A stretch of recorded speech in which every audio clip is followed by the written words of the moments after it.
Vídeo dos castros de Neixón. Aí está unha das asentamentos, aí outro, toda a ría da Arousa. Estaban bastante separados, o que pasa é que en canto a restos, pois a verdade é que non queda moito. Outros dous aí abaixo.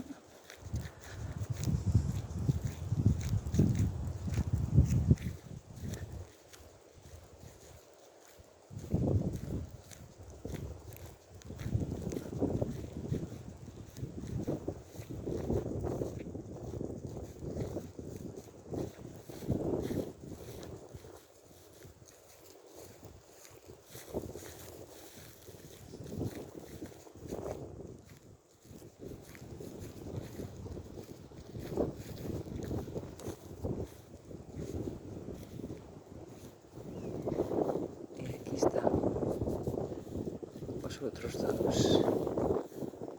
As outras dúas vivendas, o que eran as vivendas, e algunha máis espallada por